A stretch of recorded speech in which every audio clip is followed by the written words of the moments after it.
Hai semua, kembali lagi di channel kesayangan kita, The Spooky Storyteller. Kali ini, saya akan melanjutkan kisah sebelumnya. Siapkan diri kalian, karena kita akan mengungkap kisah yang berjudul Misteri Desa Tanpa Suara Azan. Tidak usah berlama-lama lagi, mari kita mulai ceritanya. Serbu. Secara serentak, pasukan Wiryo merangsek maju mengepung Kiai Haryo dan pengikutnya. Kiai Haryo beserta pengikutnya langsung berdiri dan siaga mendengar teriakan Wiryo. Latihan yang mereka lakukan selama ini ternyata bermanfaat di saat keadaan genting seperti sekarang. Wiryo, ucap Kiai Haryo menggantung. Dia merasa tak asing dengan sosok Wiryo yang merupakan salah seorang muridnya dulu saat sering mengadakan kajian di masjid. Wiryo tak menjawab ucapan Kiai Haryo. Dia tak menyangka jika Kiai Haryo masih ingat dengannya, membuatnya salah tingkah sendiri. Mendapati mantan gurunya sekarang hendak diserangnya. Nalurinya merasa tidak enak hati, tetapi di sisi lain dia telanjur sumpah setia terhadap Kisuro. Dia takut kualat jika melanggar sumpahnya, seperti doktrin yang selama ini ditanamkan oleh Kisuro terhadap pengikut-pengikutnya. Kisuro selalu menanamkan pemahaman bahwa barang siapa yang melanggar janji setia terhadap dirinya, maka dia akan diikuti dan diteror oleh siluman naga peliharaannya. Para pengikutnya tidak tahu bahwa Kisuro mengarang tentang siluman naga. Semua properti berupa patung naga maupun ukiran naga sengaja Kisuro sebar di segala tempat agar meyakinkan sandiwaranya sebagai pemelihara siluman naga.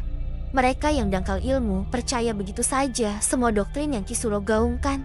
Pergilah Wiryo, aku tidak ingin berperang denganmu, ujar Kiai Haryo berusaha menghentikan aksi penyerangan oleh Wiryo dan anak buahnya. Aku tidak bisa mengikuti perintahmu Kiai. Urusanku belum selesai, jawab Wiryo dengan nada datar.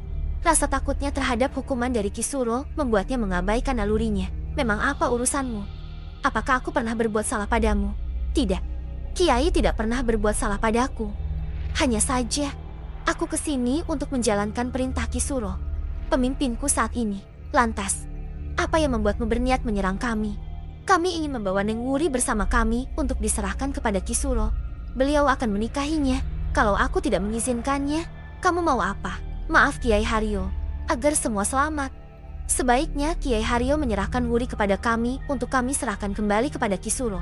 Dengan begitu kami aman, Wuri aman, Kiai Haryo juga aman, ucap Wiryo dengan santainya. Kiai Haryo menarik nafas panjang. Ada rasa sedih jika harus berperang dengan mantan muridnya sendiri. Maaf Wiryo, aku tidak bisa mengabulkan permintaanmu, ujar Kiai Haryo dengan nada lirih. Kalau begitu, maaf jika kami terpaksa menggunakan kekerasan. Kalian ambil Wuri dengan paksa, perintah Wiryo kepada anak buahnya dengan lantang. Anak buahnya langsung merangsek maju hendak menyeret Wuri. Tetapi Kiai Haryo segera menghalangi langkah anak buah Wiryo. Perkelahian pun tidak dapat dihindarkan lagi. Secara logika, Wiryo dan pengikutnya akan menang dengan mudah mengalahkan Kiai Haryo beserta rombongan yang jumlahnya lebih sedikit. Namun, kenyataannya mereka bisa bertarung dengan imbang. Kiai Haryo melawan 4 orang pengikut Wiryo sekaligus. Panji melawan 5 orang sekaligus. Saka yang kakinya masih sakit bahkan juga mampu melawan 4 orang yang menyerangnya secara bersamaan. 3 orang laki-laki pengikut Kiai Haryo yang lain tak mau kalah. Mereka juga melakukan perlawanan dengan menghadapi masing-masing 3 orang. Masih ada 9 orang pengikut Wiryo. Mereka berusaha membawa paksa Wuri, tetapi Wuri melawan. Dengan dibantu pengikut Kiai Haryo yang perempuan, mereka bahu-membahu melawan ke-9 laki-laki. Yang tersisa, Wuri yang cukup menguasai ilmu bela diri, bisa mengatasi 4 orang sekaligus. Sisanya 1 lawan 1 antara anak buah Wiryo dengan anak buah Kiai Haryo yang perempuan. Meskipun perempuan tetapi mereka ikut belajar bela diri sehingga bisa menahan serangan walaupun tidak begitu mahir. Pertarungan berlangsung sengit. Satu persatu anak buah Wiryo bisa dikalahkan, menyisakan Wiryo yang masih bertarung dengan Kiai Haryo. Pengikut Wiryo yang lain semua sudah tumbang bergeletakan kesakitan. Cukup Kiai, aku menyerah, teriak Wiryo sambil mengangkat kedua tangan. Sesaat sebelum tendangan pamungkas Kiai Haryo mendarat di ulu hatinya, Kiai Haryo urung melanjutkan aksinya. Dia kemudian berdiri dengan tegak dan menarik nafas panjang untuk mengembalikan irama nafasnya yang memburu akibat pertarungan. Setelah nafasnya stabil, Kiai Haryo mulai angkat bicara. Apakah kamu benar-benar menyerah untuk mendapatkan Wuri? Kiai Haryo mengucapkan semua itu dengan tatapan tajam mengarah ke mata Wiryo. Iya Ki, aku menyerah untuk membawa Neng Wuri dan memohon kepadamu agar kembali mengangkatku sebagai muridmu. Selain itu aku mohon, Izinkan aku mengikuti kemanapun Kiai pergi. Aku tidak mungkin kembali ke padepokan ataupun ke rumahku. Kisuro pasti akan menghukumku jika tahu aku gagal mendapatkan Neng Wuri. Apalagi sekarang sudah melebihi batas waktu yang dia tentukan untuk membawa Neng Wuri kembali. Maksudmu, Kisuro menginginkan kami membawa Neng Wuri pagi tadi. Namun kenyataannya kami gagal, bahkan sampai siang ini kami belum sampai di padepokan. Kiai Haryo diam sejenak memikirkan permintaan Wiryo. Dia sebenarnya tidak pernah mengangkat murid satupun.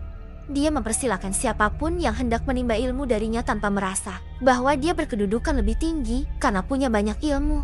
Baik, silakan kamu bergabung denganku. Tetapi kamu harus ingat, jangan sekali-kali mengkhianatiku. Kalau sampai berani mengkhianatiku, kamu akan merasakan akibatnya. Tak ada lagi kesempatan kedua, tegas Kiai Haryo kemudian setelah menimbang-nimbang permintaan Wiryo.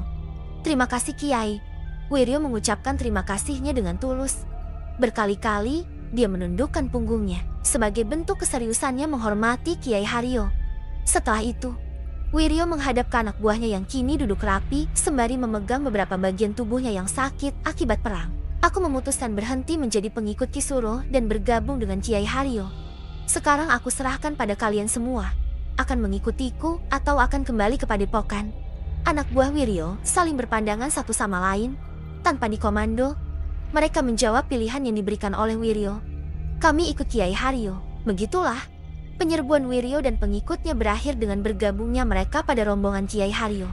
Kini kekuatan Kiai Haryo bertambah. Selepas sholat zuhur berjamaah, Kiai Haryo mengajak seluruh anggotanya berdiskusi tentang langkah ke depan menghadapi Kisuro. Sekarang, karena jumlah anggota kelompok kita sudah cukup banyak, bagaimana kalau kita kembali ke desa Kenongko? Tanya Kiai Haryo kepada semua anggotanya. Aku setuju Kiai. Namun di mana nanti kita tinggal?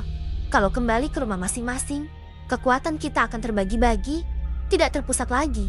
Jika Kisuro menyerang sewaktu-waktu, maka kemungkinan kita menang akan sulit. Ucap Panji memberikan pandangannya.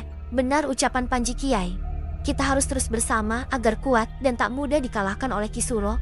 Saya yakin dia sedang menyusun kekuatan baru untuk menyerang kita habis-habisan. Setelah menyadari pasukan yang diutusnya untuk membawa Neng Wuri kembali tidak pernah pulang, Wiryo ikut memberikan masukan. Kiai Haryo manggut-manggut. Apa yang diucapkan Panji dan Wiryo ada benarnya. Namun dia belum bisa memutuskan akan tinggal bersama di mana. Dia sudah lama tidak menginjakan kaki di luar padepokan, sehingga tidak tahu bagaimana kondisi desa Kenongko sekarang. Saat ini, dia tahunya semua sudah berubah sesuai kabar yang diceritakan Lastri kepadanya saat disuruh menjadi mata-mata. Sebelumnya saya minta maaf Kiai, seandainya ucapan saya ada yang salah. Menurut saya, sebaiknya kita tinggal di masjid saja. Saya sudah tinggal di sana cukup lama dan bisa menyimpulkan bahwa masjid merupakan tempat paling aman yang saya temui. Meskipun nantinya Kisuro akan tahu kalau kita tinggal di sana, selama kita selalu bersama dan niat kita benar-benar tulus untuk mengembalikan marwah agama Islam, saya yakin kita akan selalu ditolong oleh Allah.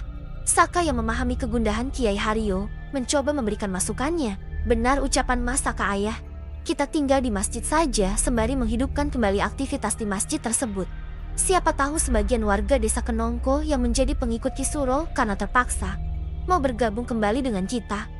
Wuri juga memberikan pendapatnya. Baiklah kalau begitu, setelah makan siang kita bersiap-siap pindah ke masjid besar yang ada di desa. Apakah semuanya setuju? Tanya Kiai Haryo.